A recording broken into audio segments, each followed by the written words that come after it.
네, 안녕하세요. 여기 해피바이러스입니다. 오늘은 머니 새로운 부의 법칙 론 무어가 쓰신 건데요.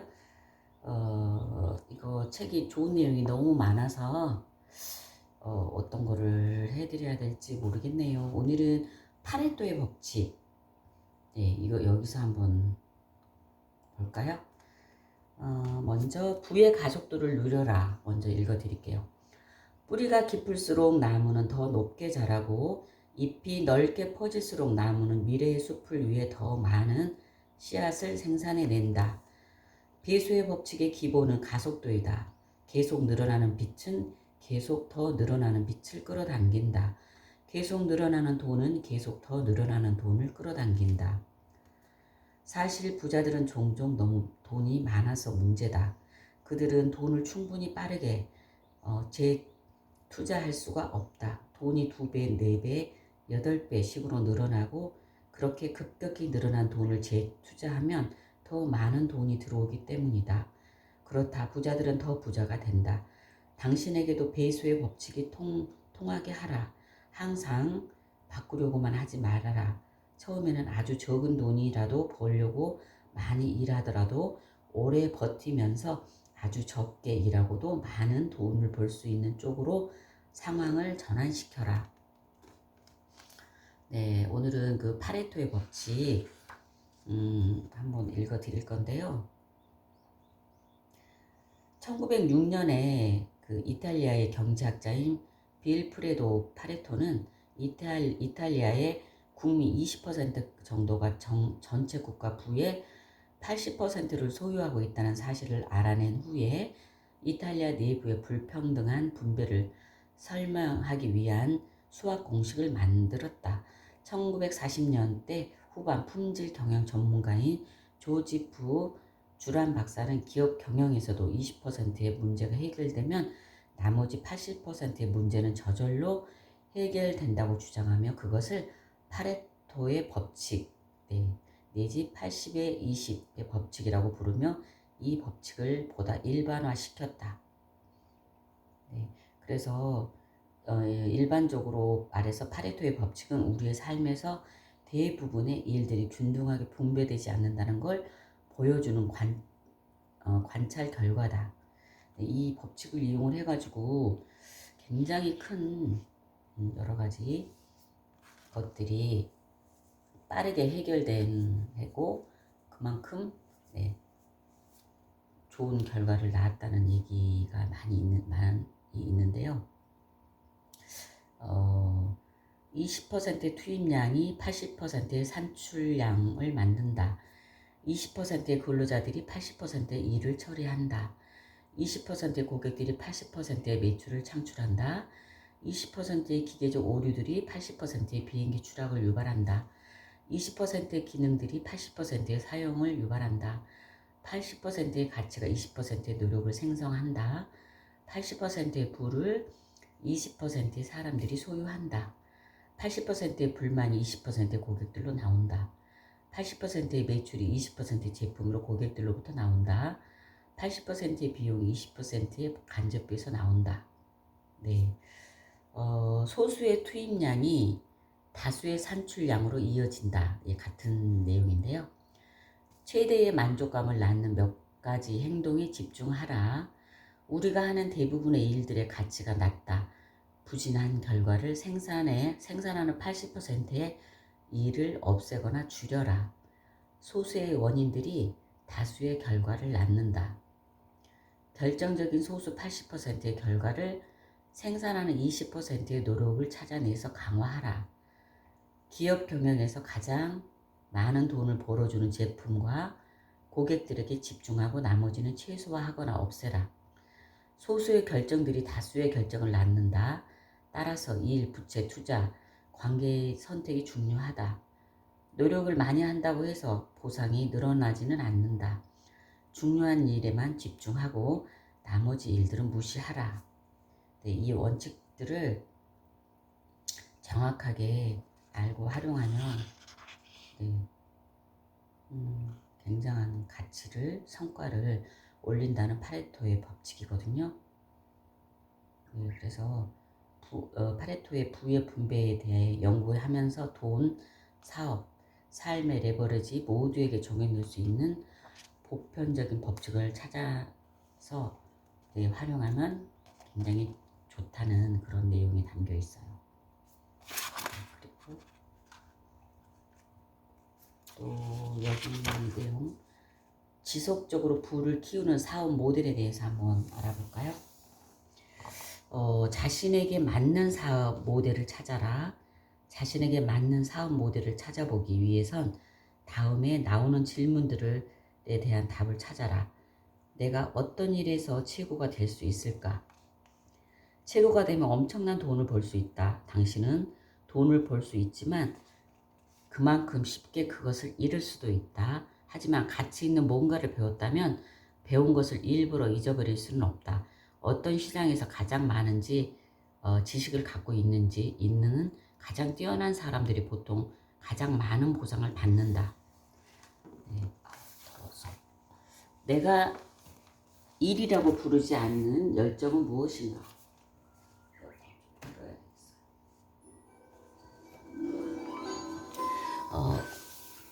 내가 일이라고 부르지 않는 열정은 무엇인가? 당신은 어떤 일을 하기를 좋아하는가? 언제나 좋아했던 일을 찾아보라. 부유하고 가장 행복한 사람들의 공통점은 대부분의 시간 동안 좋아하는 일을 다른 사람들보다 더 많이 한다는 것이다. 사람들은 당신의 열정을 사고 그것에 돈을 지불할 것이다. 사람들은 당신이 추구하는 대의와 목적을 지지할 것이다. 당신이 인류를 위해 그런 대의와 목적을 추구하는 삶을 살고 있기 때문이다. 돈이 목적이 아니라 무엇을 하면 될까? 돈이 목적이 아니라면 무엇을 하겠는가? 이런 그 질문들을 많이 하면 좋은데요. 무엇이 일처럼 느껴지지 않는가? 시간이 멈춰선 것처럼 보일 때 무슨 일을 하겠는가? 무엇이 당신의 능력을 최대로 끌어내는가? 다른 사람들이 영감을 받는 어떤 일을 하고 있는가? 당신은 어떤 사람으로 알려져 있나? 새로운 모델을 개발하거나 차기 모델로 발전시키거나 사업 규모를 확대할 때 질문들에 대한 답을 생각해 보라. 가장 힘든 도전을 받아들인다면 어떤 일이 일어날까? 당신이 도전을 감수하고 심지어 즐길 수 있는 분야가 존재한다. 내가 타인들의 문제를 해결해 주는 영역이 있을까? 네. 어떤 영역에서 타인들을 위해 봉사하길 좋아하는 자신의 모습을 볼 수 있을까? 원래는 좋아하지만 타인들을 돕는 게 즐겁지 않은 분야가 존재할 수 있고 그 반대의 경우도 마찬가지이다. 위 질문에 대한 답과 함께 다음 사업 수준에 맞는 확실한 모델을 생각해 보면 분명 부와 돈을 만들 것이다. 그리고 존경하는 가장 성공한 사람들이 무엇을 하는지 연구를 하고 모방하라. 그들은 원하는 삶을 창조해내고 열정과 직업을 통합시켰다. 그들은 큰 액수의 돈도 벌 것이다. 그들이 할 수 있다면 당신도 할 수 있다. 네, 가장 쉽고 가장 안전하고 빠르게 돈 벌 수 있는 방법을 찾아내고 그걸 연구를 하고요. 그걸 지렛대로 활용을 해 함으로써 굉장히 빠른 성공을 할 수 있다는 얘기고요.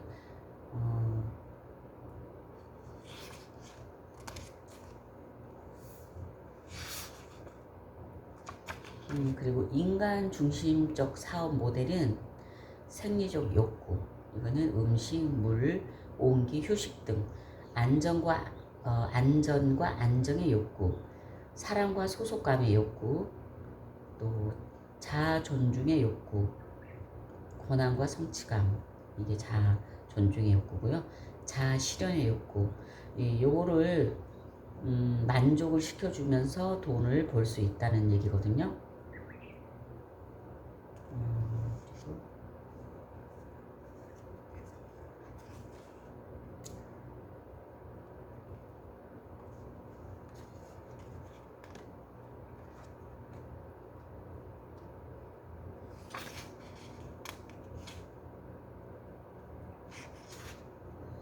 음, 투자자의 시각으로 소비하는 방법. 무언가를 구매할 때마다 투자자의 시각에서 접근해 다음과 같이 생각해 보라. 1단계, 이 물건이 없어도 살 수 있을까? 2단계, 중고로 사서 감가상각 부담을 최소한도로 줄일 수 있을까? 이 물건을 자산으로 전환시킬 수 있을까? 가치가 추가로 떨어지기 전에 팔거나 다른 물건으로 교환 가능할까? 가장 부담을 낮추며 살 수 있는 방법은 뭘까? 네, 자동차, 시계, 핸드백, 보석, 의류, 가구, 오디오, 장비를 사거나 심지어 휴가나 여행을 떠날 때도 위 5단계 질문들에 대한 답을 고민해 보라. 네, 그리고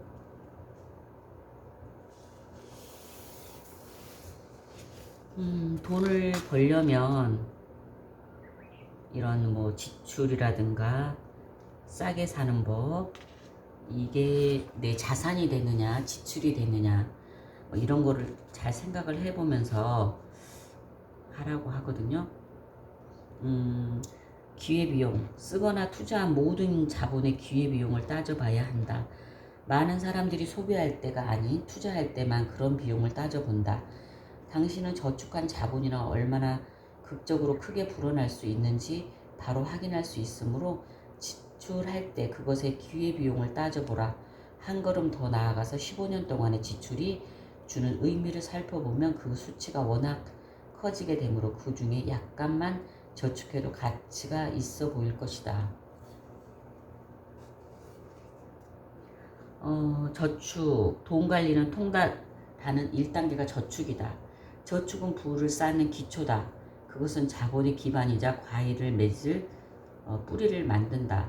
저축은 또한 즉흥적 소비, 지연, 규율, 더 많은 돈을 끌어들이기 위해 소유한 돈을 잘 관리하기 위한 장기적 사고와 학습 방법, 부를 쌓기 위한 기초 요건 등을 가르쳐준다. 저축만으로는 엄청난 부를 쌓아 인생의 비전을 성취하지 못하기 때문에 저축의 7단계 중에 2단계에 해당한다.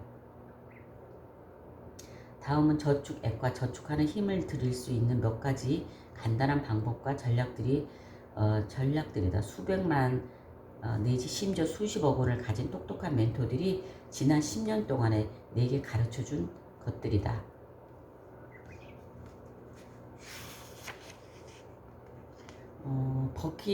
지출의 버킷리스트를 만들으라고 했는데요. 그러니까 비상금을 챙겨둬라. 투자를 하거나 예상치 못한 충격적인 사건에 대응하기 위해서는 어느 정도 저축을 해놓을 필요가 있다고 합니다. 저도 지난 날을 생각을 해보면 이렇게 조금씩 저축을 해 놓지 않았던 게 굉장히 후회가 많이 되거든요. 그래서 이 지출 버킷리스트를 만들어서 소득의 5%는 저축을 하고 절대 손대지 마라. 그리고 비상시에 대비해서 소득의 5%를 저축하라. 또 세 번째, 미래와 인생 목표 성취를 위해 소득의 10%를 저축을 하라. 네, 이거는 정말 부자 되기 기본 첫 번째 같아요. 첫 단계. 그래서 버킷 1, 2, 3, 4번 네 번째는 소득의 10%는 교육과 멘토샵에 투자하라. 소득의 10%를 투자하라. 소득의 5%를 기부하라. 소득의 55%를 생활비와 세금 등으로 써라. 네.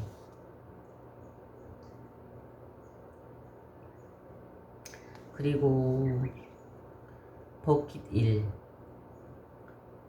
소득의 3%는 저축을 하고 절대 손대지 마라.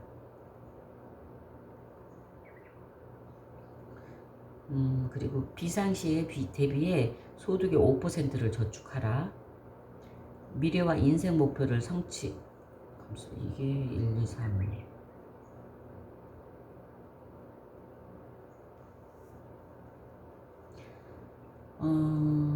미래와 인생 목표를 성취를 위해 소득의 2%를 저축하라. 소득의 5%는 교육과 멘토샵에 투자하라. 네, 소득의 3%를 투자하라, 소득의 2%를 기부하라, 소득의 80%를 생활비 세금 등으로 써라. 다시 한번 읽어드렸고요. 네, 이거를 꼭 진짜 지키면은요, 진짜 부자가 될 수밖에 없어요, 나중에. 꼭 이거를 실천을 하시기 바라고요.